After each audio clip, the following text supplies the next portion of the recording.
ஆரிமுனையில் உள்ள மாவட்ட ஆட்சியர் அலுவலகம் அருகே பல்வேறு கோரிக்கைகளை வலியுறுத்தி தூய்மை பணியாளர்கள் போராட்டத்தில் ஈடுபட்டனர். தூய்மை பணியாளர்கள் போராட்டம் இன்றைக்கும் நடந்துக்கிட்டு இருக்கு. இப்போ திமுக பிரிவில் தூய்மை பணியாளர்கள் போராட்டம் நடக்கும் பொழுது ஆனால் பாரஞ்சித் அவருடைய சப்போர்ட் இருந்துச்சு, நீலத்தினுடைய சப்போர்ட் இருந்துச்சு, நேரடியாக களத்தில் போய் உட்காந்தாங்க, அது மக்கள்கிட்ட கொண்டு போய் சேர்த்தாங்க, அரசு கொண்டு போய் சேர்த்தாங்க, இதெல்லாம் பண்ணாங்க. Okay, super. நம்மளும் அன்றைக்கி இந்த போராடுற மக்களுக்கு நம்மளுடைய சப்போர்ட்டை நம்ம தெரிவித்தோம்.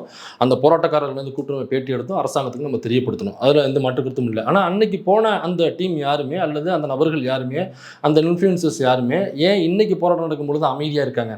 அப்போ நீளத்துலேருந்து ஏன் கேமரா போகலை? நீளத்துலேருந்து நபர்கள் ஏன் போகலை? அன்றைக்கி போன பேனாக்களோ கஸ்தூரிகளோ ஒய்ஜி மகேந்திரனுடைய பொண்ணோ அண்ணன் பாரஞ்சித்தினுடைய சப்போர்ட்டோ ஏன் இன்றைக்கி முழுமையாக கிடைக்கவே இல்லை?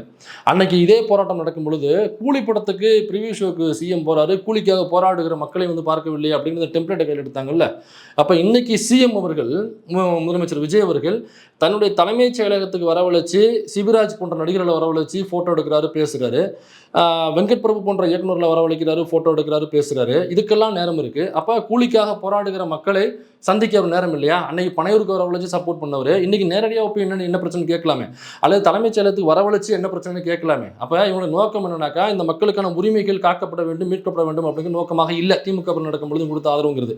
அப்போ ஆன்டி இன்கம்பன்சியை கிரியேட் பண்ணுங்கிற ஒரு இன்டென்ஷன், இந்த ஆட்சியை தூக்கிட்டு அவர்கள் விரும்புகிற ஒரு ஆட்சியை உட்கார வச்சுக்கணும் தன்னுடைய சுயநலத்துக்காக அப்படிங்கிற ஒரு நோக்கமாக இருக்கும். சந்தேகம் நமக்கு இருக்கா? உங்களுக்கு இதே சந்தேகம் இருக்கு அல்லது வேற ஒரு சந்தேகம் இருக்குது அல்லது உங்களோட ஒப்பீனியன் வேறு மாதிரி இருக்குனாக்கா தயவு செஞ்சு கமெண்ட்டில் சொல்லுங்கள்.